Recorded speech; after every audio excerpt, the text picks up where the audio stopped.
सत्संग प्रेमी धर्म प्राण सज्जनों, कठोपनिषद का अनुशीलन चल रहा है। दूसरे वर्ग की व्याख्या हो गई है। अब यमराज जी नचिकेता से कहते हैं, भैया तुम अपना तीसरा वर मांग लो। तो नचिकेता तीसरा वर मांगते हैं कि ए अयम प्रेते विचिकित्सा मनुष्य अस्तित्व के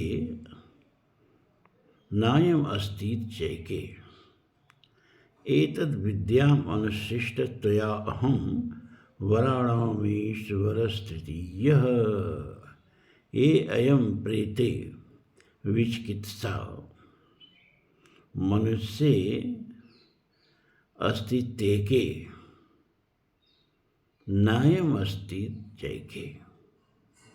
हे यमाचार्य,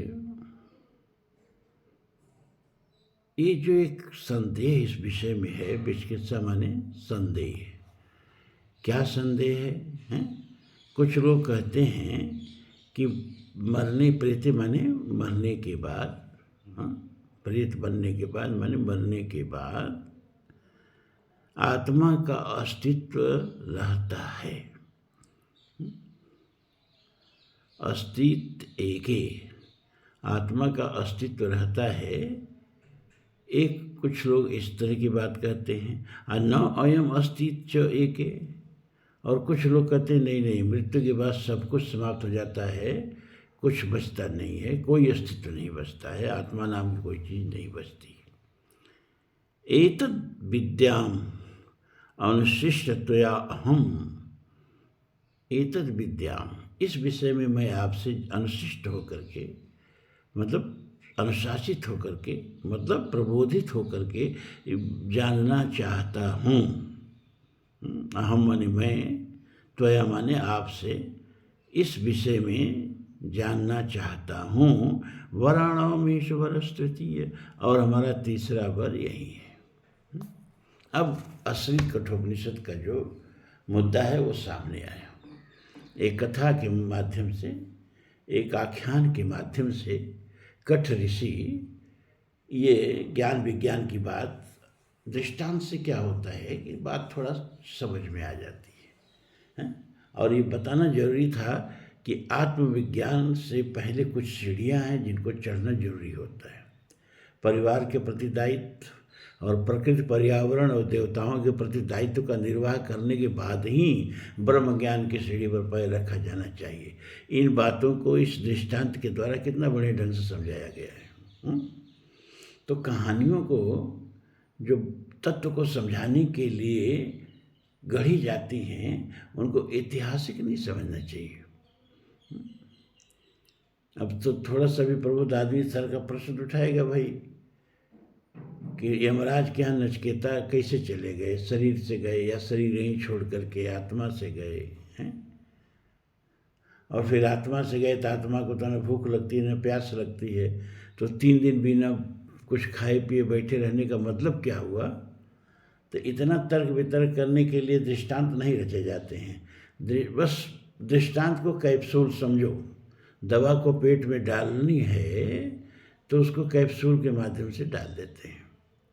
अब कैप्सूल पर बहस करना उचित नहीं है। तत्व को ग्रहण करिए। तत्व ये ग्रहण करिए कि पहले परिवार के प्रति, महाभारत में जाजल की कथा भी यही बताती है कि पहले जाओ अपने माता पिता का, पहले उनका सेवा करो। महाराष्ट्र में पुंडलीक की कथा आती है ना। पुंडलीक नाम के एक भक्त थे और माता पिता की बहुत सेवा करते थे। उनकी सेवा से प्रसन्न होकर पांडुरंग, माने दक्षिण में विष्णु भगवान को पांडुरंग कहा जाता है, पांडुरंग जी प्रकट हो गए। पुंडलीक के माता पिता की सेवा से प्रसन्न होके पांडुरंग जी जो थे, विष्णु भगवान जो थे, प्रसन्न होके आ गए और पुंडलीक से कहे, मैं तुम्हारे माता पिता की सेवा से प्रसन्न हूँ और मैं तुमको दर्शन देने आ गया हूँ। अब तुम चाहो तो मेरे साथ वैकुंठ चल सकते हो। पुंडलीक ने कहा, भगवान आप फल हो मेरे इस माता पिता की सेवा का, और जब मैं आपके साथ चला चलूँगा वैकुंठ, तो माता पिता की सेवा कौन करेगा?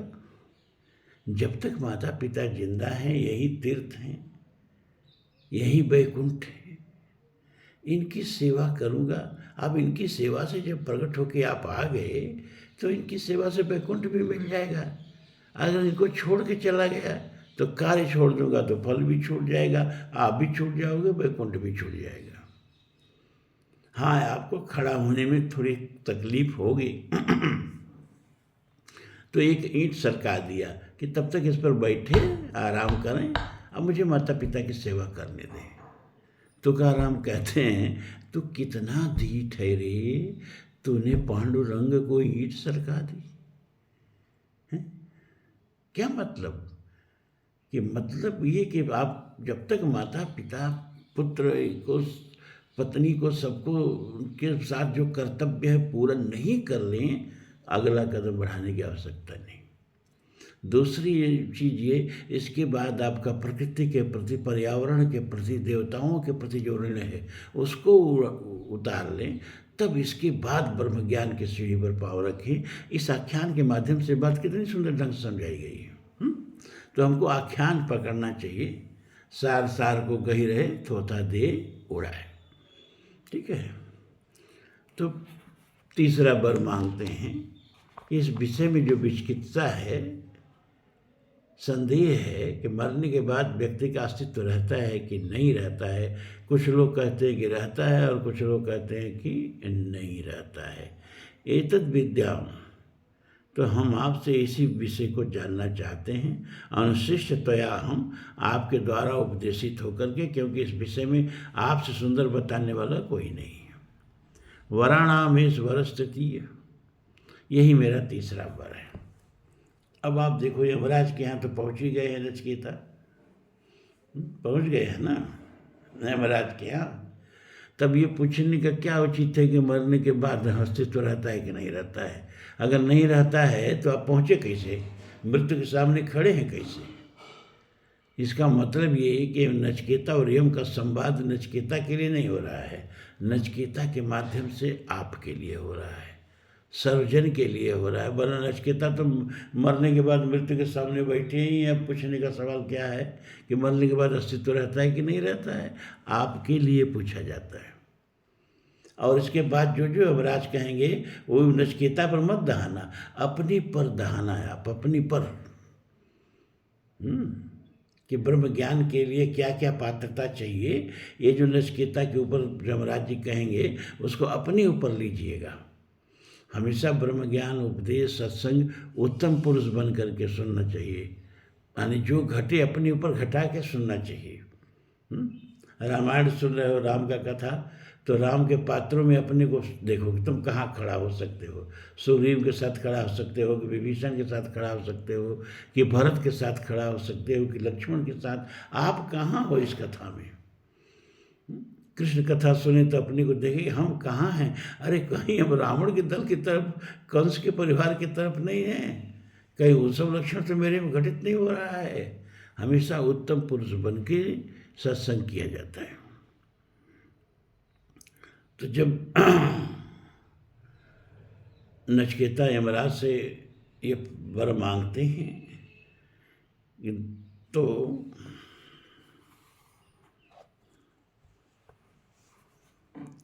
अगला मंत्र है, दैवे रात्रापि विचिकित्सितं पुरा न हि सुविज्ञेयमरुरेश धर्म अन्यं वरं नचिकेतो वरीश्व माँ मोपरोत्सीरति माँ सृजय नम। अब यमराज जी कह रहे हैं कि दैवे अत्र अपि विचिकित्सितम, यानी देवताओं ने भी इस विषय में पहले संदेह प्रकट किया था। पूरा माने पहले, न ही सुविज्ञेयम अणुरेश धर्म, ये बड़ा ही सूक्ष्म धर्म है। अणु माने सूक्ष्म, एष माने यह, धर्म माने धर्म, सुविज्ञेयम अणुरेश धर्म, बड़ा ही मुश्किल से समझ में आता है, बहुत आसान नहीं है। न सुविज्ञेयम बहुत सुविज्ञ नहीं है, बहुत आसानी समझ में नहीं आता है ना। अन्यम वरम नचकेतो बड़ीश्वर, इसलिए हे नचकेता दूसरा कोई वर मांग लो। माँ मोपरोत्सीरति माँ सृजनम, माँ उपरोत्सी आने मुझे विपस मत करो, इत सृजम ऐनम माँ, इस धर्म के बारे में माँ मुझे इत सृज माने बख्श दो, छोड़ दो। ये धर्म ये वर मत मांगो और कोई दूसरा वर इसके बदले में मांग लो।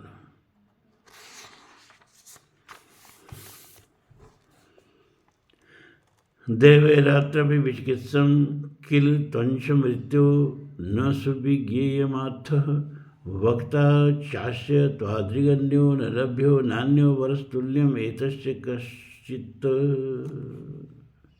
अब नचिकेता कह रहे हैं कि हे यमराज, दैवे अत्र अपि विचिकित्सितं किल त्वंच मृत्यु यन्न सुविज्ञेयमात्थ।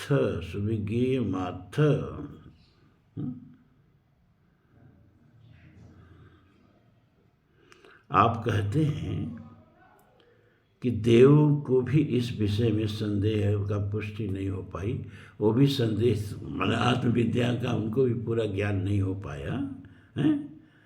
आप ऐसा कह रहे हैं तो आप बताइए कि आप जैसा वक्ता त्वादृगो अन्यो न लभ्यो, त्वादृक माने आपकी तरह अन्यो माने दूसरा वक्ता कोई नहीं मिलने वाला है। तो आपके द्वारा अगर ये मुझे सुविज्ञ नहीं होगा तो फिर मुझे कभी आत्मज्ञान नहीं होगा। इसलिए हम इस वर के बराबर हमें कोई दूसरा और वर नहीं चाहिए। हमें तीसरा वर यही चाहिए कि मरने के बाद आत्मा होती है कि नहीं होती है, आत्मा का विज्ञान क्या है, बस यही वर मुझे चाहिए। तो जमराज कहते हैं, अरे भाई सुनो, शतायुष पुत्र पौत्रान वृषीश्वर बहून पशून हस्ते हिरण्यन अश्वान भूमिर्अहमदायतनं वृषीश्वर स्वयं च जीव शरदो यावदिच्छसि। शतायुष वर मांगो, पुत्र और पौत्रों, 100 वर्ष जीने वाले पुत्र और पौत्रों को मैं तुमको दे रहा हूँ, वर मांग लो। सैकड़ों वर्ष जीने वाले पुत्र पौत्रों का वर मांग लो। बहून पशून, बहुत ज़्यादा गाय बैल पशुओं को मांग लो। हस्ती हाथी मांग लो। हिरण्य सोना मांग लो। और अश्वान घोड़े मांग लो। मैंने बताया ना कि वैदिक काल में यही धन होता था, मोटर कार उस समय नहीं थी। तो कह रहे हैं कि पुत्र पौत्र 100 वर्ष आयु वाले पुत्र पौत्र मांग लो, बहुत सारे पशुओं को मांग लो, हाथी घोड़े मांग लो, सोना मांग लो, भूमिर अहमवायतन, और बहुत विशाल विशाल भूमखंड मांग लो। स्वयं च जीव शरदो यावदिच्छसि, और स्वयं के लिए जितना चाहो 100-200 वर्ष आयु मांग लो। जीना मतलब जितने शरद माने उस समय वर्ष होता था, है ना। जैसे जीवित शरद शतम, इसका अर्थ क्या होगा कि 100 वर्ष जियो। वेदों में 100 वर्ष अधिकतम आयु की कल्पना की गई है, भूयसी शरद शतात, और 100 वर्ष से भी अधिक जीने की बात कही गई है। लेकिन पुराणों में जो 10,000, 20,000, 60,000 वर्ष ऐसी कुछ कल्पना वेदों में नहीं है, इसीलिए पुराणों में मन नहीं लगता है। वेद के लोग 100 वर्ष जीते थे, पुराण में 60,000 वर्ष जीने लगे आगे। तो देखो क्या लालच दे रहे हैं कि ब्रह्म ज्ञान मत मांगो, ये सब ले लो, है ना। अब आजकल के लोग रहे, चाहे सामान्य लोग रहे, तो कहें बस यही चाहिए, भाई करिए, ब्रह्म ज्ञान लेके क्या करेंगे हम। जो जिनको ये चीज़ें लुभा न सकें, जो ब्रह्म ज्ञान के लिए सारा संसार निछावर कर सके, ब्रह्म ज्ञान उसी के लिए। एतत्तुल्यमिति मन्यसे वरम वृषीश्वर वित्तम चिरजीविकां च महाभूमो नाचिकेतस्त्वमेधि कामानां त्वां कामभाजं करोमि एतत् तुल्यं यदि मन्यसे वरं वृणीष्व वित्तं चिरजीविकां च।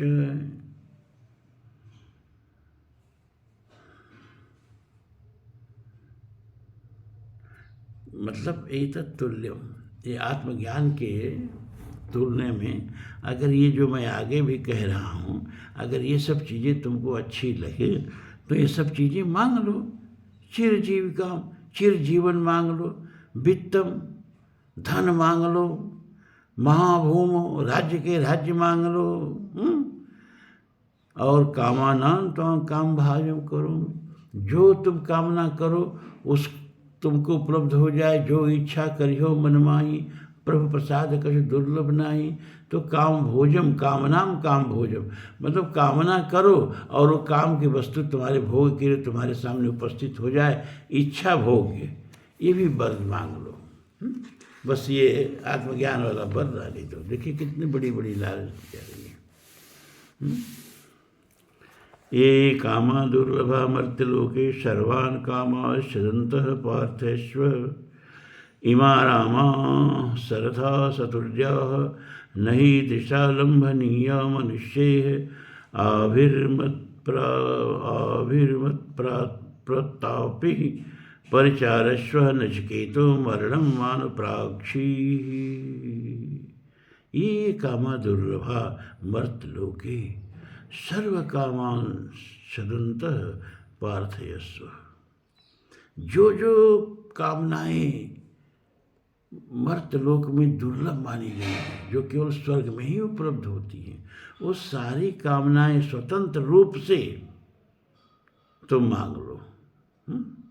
स्वतंत्र रूप से मतलब बिना संकोच के मांगो, मिल जाएगा। इमा रामा सरथा सतुर्या नहीं दृशा लंघनीया मनुष्य।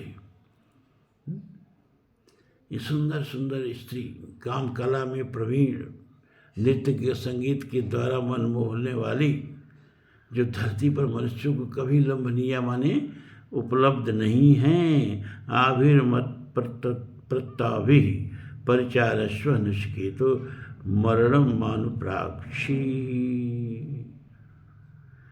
इस तरह के मेरे द्वारा मत प्रतापी माने मेरे प्रताप, मत प्रतापी माने मेरे द्वारा दी गई इस तरह की स्त्रियों से परिचारस्व, आप अपना परिचारिका का काम लो, उनसे सेवा करवाओ।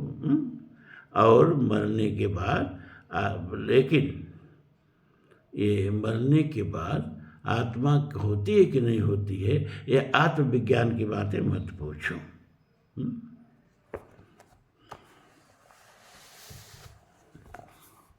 अब नचिकेता बोलता है, शोभावावर्तस्य यदंत कैतुत सर्वेन्द्रियाणाम जरयन्ति तेजः अपि सर्वं जीवितल्पमेव तमैव वाहास्तव नित्य गीते। बड़ा सुंदर बात कह रहा है कि शोभावा मर्तस्य यदंत,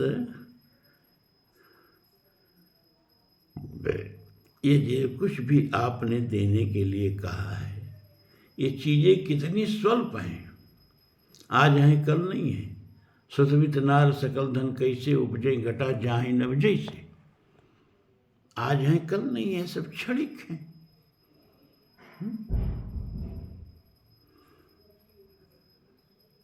सर्वेन्द्रियाणाम जरयन्ति तेजः, और जितने भोगों को आपने देने के लिए कहा है, ये भोग क्या करेंगे? इंद्रियों के तेज को हार लेंगे, इंद्रियों को बूढ़ा कर देंगे, और फिर बाद में यही भोग इंद्रियों को ललचाएंगे। जो भोग आप कह रहे हैं, जब तक इंद्रियां शक्तिमान रहेंगी तब तक सुख देंगे व्यक्ति को, लेकिन एक दिन तो इंद्रियां बूढ़ी होंगी, एक दिन तो इंद्रियां थकेंगी। भोग तो थकते नहीं। न जातु काम कामना वो भोगे न शामिति हविषा कृष्ण वर्तमेव भूयवा विवर्धते।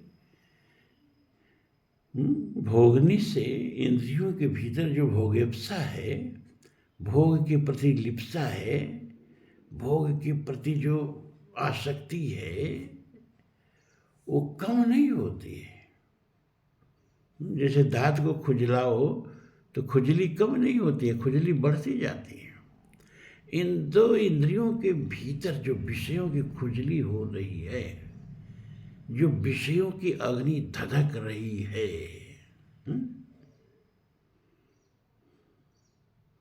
ये विषय भोग से अग्नि शांत नहीं होती है, बल्कि जैसे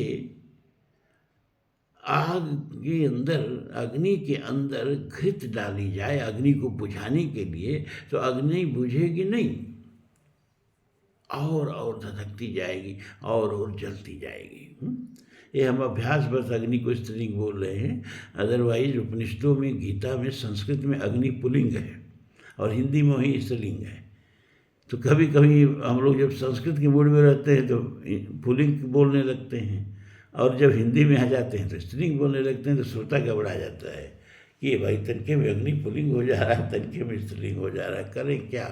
संस्कृत में चाहे अब गीता में अग्नि जो है ना वो पुल्लिंग के रूप में, उपनिषदों में अग्नि पुल्लिंग के रूप में प्रयोग होगा। ऐसे हम लोग अग्नि को स्त्रीलिंग बोलते हैं।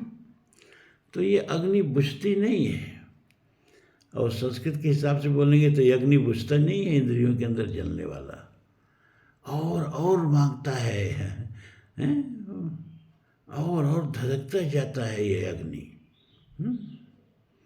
विष्णु पुराण में यहाँ तक कह दिया कि पृथिव्याम ब्रीहव पश्व हिरण्य स्त्रिय एकस्याप नरम न पर्याप्तम तस्मात् तृष्णाम तजेत। पृथ्वी पर जितना अन्न है, जितने पशु हैं, जितने हाथी घोड़े हैं, जितनी स्त्रियां हैं, जितनी सुवर्ण है, जितनी भूमि है, एक व्यक्ति को दे दो तो संतुष्ट नहीं होगा, वो और मांगता जाएगा, और की रटन लगाता जाता हर पीने वाला। शांत हो सके अब तक साकी पीकर किशोर की ज्वाला, और की रटन लगाता जाता हर पीने वाला। जाने कितनी इच्छाएं छोड़ यहाँ जाता हर जाने वाला, जाने कितनी अरमानों की बनकर कब्र खड़ी है मधुशाला।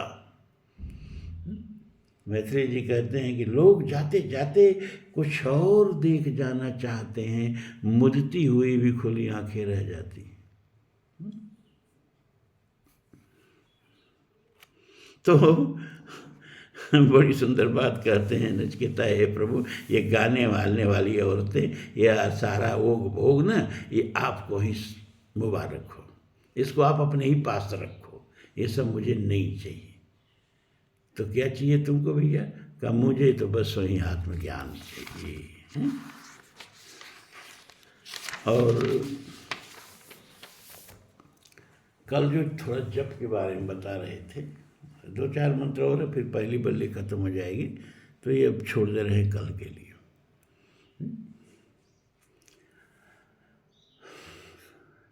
जप के बारे में बता रहे थे, उसमें राम नाम को महामंत्र जय जपत महेशु। राम को, ये भगवान का नाम जो राम है, एक छत्र एक मुकुटमणि, सब वर्णन पर दो, तुलसी अक्षर राम के वर्ण विराजत जो। तो ये जो राम है, इसको महामंत्र कहा गया। भगवान शिव इसी मंत्र को जप करके, ऐसी मंत्र के बल पर काशी में लोगों को मुक्ति प्रदान करते हैं। पार्वती जी कहती हैं, तुम पुनि राम राम दिन राति, सादर जपहु अनंग आराती। राम नाम की बड़ी महिमा। कबीर भी राम वही राम करते थे। एक पद में लिखते हैं कि तनना बुनना तजा कबीर, राम नाम लिख लिया शरीर। तनना बुनना तजा कबीर, राम नाम लिख लिया शरीर। जब तक भरो नली का बेर, तब लग छूटे राम सनी है। वो सब होता है ना, नली टाइप होता है सब करघ वालों का, कभी देखे हों तो जब तक भरो नली में बेर, तब लग छूटे राम सनी है। तो ठाड़ी रोए कबीर की माई, ई लइका कैसे जी खुदाई, कहीं कबीर सुना है माई, पूरनहारा राम गोसाई। तो राम नाम लिख लिया शरीर। कबीर को भी राम शब्द ही प्रिय था, हैं। हाँ, लेकिन वो एक बात कहते थे कि जिस तरह जप करते हो, जप का तरीका नहीं है। माला तो कर में फिरे, जीव फिरे मुख माहि, अब मनवा तो 34 फिरे, ये तो सुमिरन ना है। और जब मन भी फेरत फेरत जुग गया, फेरा न मन का फेर, कर का मर का डार दे, मन का फेर, मन का अरे मन का माला फेरो। मन का माला जब तक नहीं फेरेगा, बाहर की माला फेरने से तो कुछ नहीं होगा। गरे काठ हरहाई, नित प्रति पशु करे हरहाई, गरे काठ पर बान न जाई। पहले कुल हरहा गाय वो होती थी ना, तो लोग उसके गलवा में घोड़ा बांध देते थे, गले में, गर्दन में, वो लकड़ी का घोड़ा टाइप करके छेद डाल के बांध देते थे। वो जब भागेगी तो पैर में तर लगेगा तो रुक जाएगी। तो कह रहे हैं कि आपके गले में भी माला उसी तरह है, गले काठ पर बांध न जाए। मन का फिरना बड़ा जरूरी है। ये सुमिरन जब मन से होने लगे, इसी को कबीर कहते हैं कि अजपा जाप जपवरे भाई। अजपा जाप का मतलब कि जब जप करना न पड़े, जप अपने से हो जाए। जैसे हम साइकिल चलाते हैं ना, शुरू में साइकिल सीखते हैं तो पैडल मारो तो हैंडल पर से कमांड हट जाता है, हैंडल पकड़ो तो पैडल पर कमांड हट जाता है। और किसी से बात करना साइकिल चलाते हो तो बहुत बड़ी बात है। लेकिन वहीं जब साइकिल चलाना सज जाता है तो कहाँ हैंडल है कहाँ पैडल है कुछ समझ में नहीं आता है। वो अपने से सब होता रहता है और हम बात भी करते रहते हैं, मन से कुछ सोचते भी रहते हैं और साइकिल अपने आप चलती रहती है। ये अभ्यास है। इस तरह का जब अभ्यास हो जाए, भगवान गीता में अर्जुन से क्या कहते हैं, मां मन स्मर युद्ध च, मेरा स्मरण भी कर युद्ध भी कर। अब युद्ध जैसी भीषण स्थिति, उसमें भी स्मरण न टूटे, ये कैसे होगा? क्या ये जब स्मरण स्वभाव बन जाएगा, जैसे हम सांस लेते हुए थकते कभी नहीं, ये कभी नहीं कहते हैं कि अरे भाई घंटा भर से सांस ले रहे हैं, अब जरा 10 मिनट विश्राम कर लें फिर सांस लेंगे, ऐसा कभी कहा? जीवन भर आप श्वास लेते हैं, श्वास छोड़ते हैं, लेकिन श्वास लेने छोड़ने से थकते नहीं हैं, बल्कि यही जीवन है। तो जैसे श्वास लेने का अभ्यास सहज हो गया है, सांस लेते रहते हैं, पता ही नहीं, सबसे शरीर का जरूरी कार्य का है ये श्वासोच्छ्वास, इसके बाद ही कोई है, ये तो रुक जाए 2 मिनट तो खत्म। और ये सबसे जरूरी कार्य शरीर का हम करते रहते हैं, उस पर ध्यान नहीं रहता है, अपने आप होता रहता है। तो जैसे श्वसन क्रिया अपने आप होती रहती है और श्वसन क्रिया करते हुए हम हर काम करते हैं और श्वसन क्रिया पर ध्यान नहीं रहता है, ये अपने आप होता रहता है। इसी तरह से जब जप करते करते करते करते इतना सहज जप हो जाए कि कोई भी काम करें और जप होता रहे, यहाँ तक युद्ध जैसी विषम परिस्थिति में भी भगवान कह रहे हैं मां मन स्मर, मेरा स्मरण करता रह, युद्ध कर।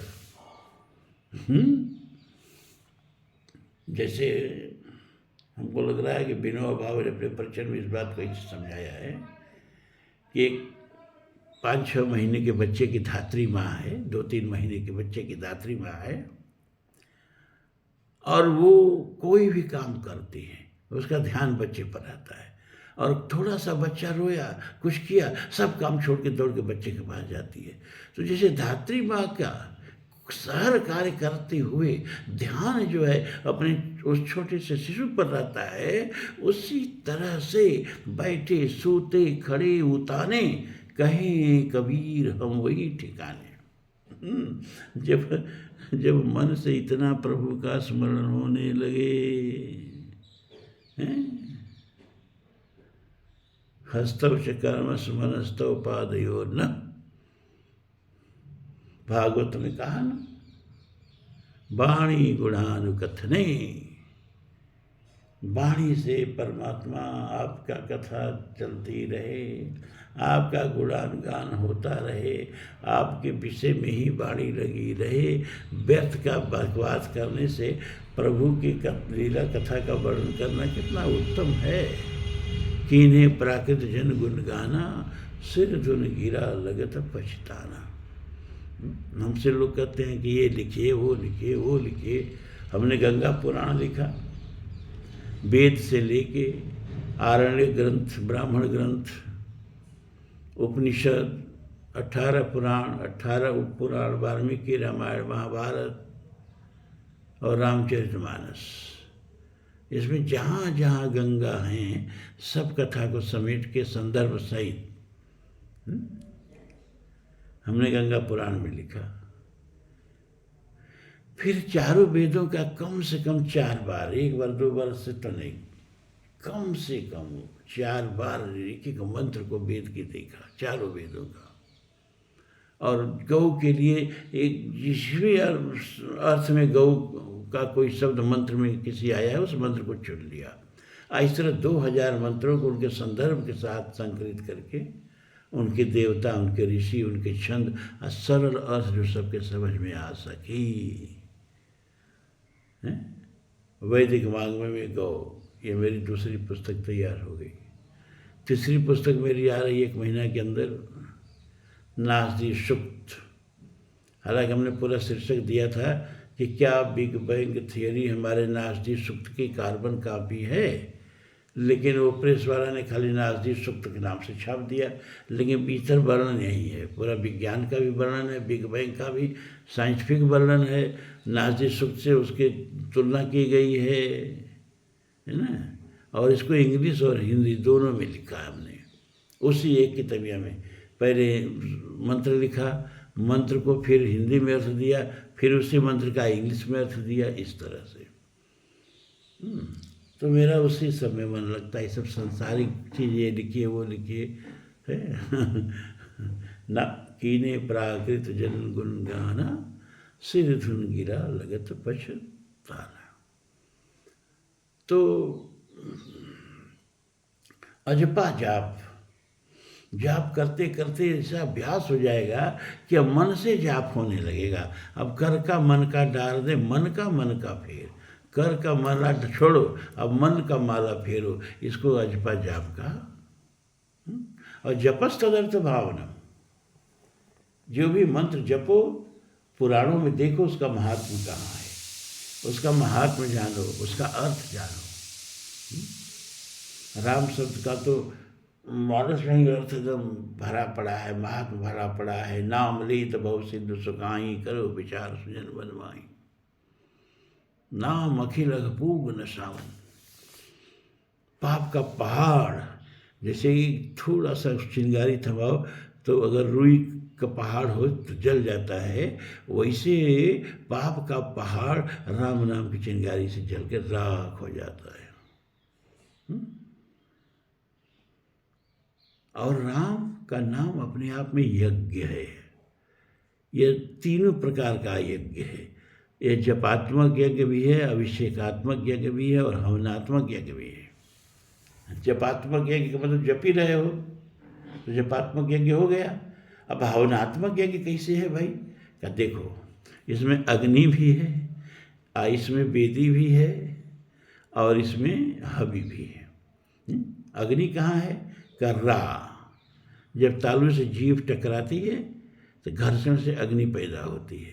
यज्ञ के लिए अग्नि जो है वो घर्षण से ही पैदा की जाती है।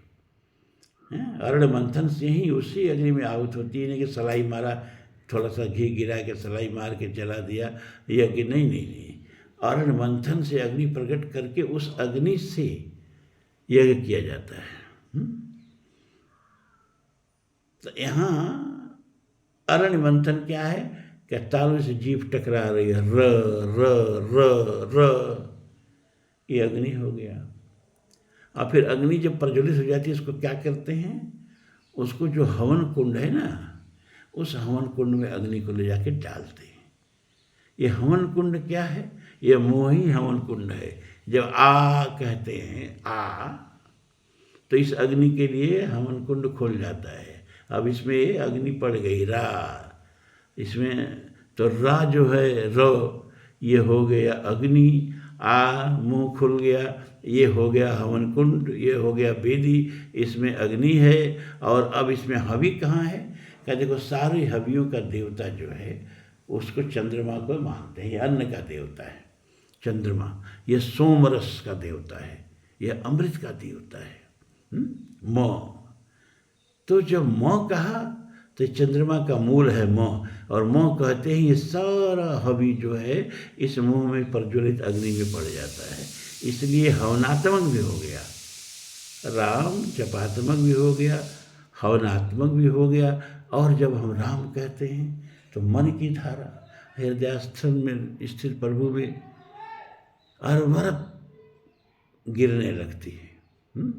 देखो मंदिर में भी हम जाते हैं ना, तो मूर्ति के आगे आंख मूंद के हाथ जोड़ के खड़े हो जाते हैं। याद करो, आंख मूंद के क्यों खड़े होते? भाई गए हो मंदिर में, सामने मूर्ति इतना बढ़िया संगमरमर की बनी है, उसको देखो, लेकिन आंख मूंद के तो ऐसे क्यों? वो मूर्ति जब तक हृदय में ना आ जाए, वो मंदिर के गर्भगृह वाली मूर्ति जब तक हृदय में ना आ जाए, और फिर हृदय के अंदर आने पर फिर अपने आस्था का कलश उस पर न गिरने लगे, उसका अंदर अभिषेक न होने लगे, तब तक मंदिर में जाना और दर्शन करना बेकार है। तो जो हम राम नाम का जप करते हैं, जपात्मक भी हो गया, हवनात्मक भी हो गया, और हृदय में स्थित प्रभु से अपना तार जुड़ गया भावनाओं का, तो अभिषेकात्मक भी हो गया। तो ये जप का अर्थ हुआ, है ना? ऐसे जप करते हैं। और समय तो हो गया, 36 मिनट हो गया, तो आज यही ख़त्म करते हैं। कल 4 और मंत्र देखेंगे, तब दूसरे बल्ले में प्रवेश करेंगे। तो दूसरे बल्ले से उपदेश शुरू होता है। अभी तो ये कथानक की ही भूमिका सब चल रही है। इन्हीं शब्दों के साथ बहुत बहुत साधुवाद।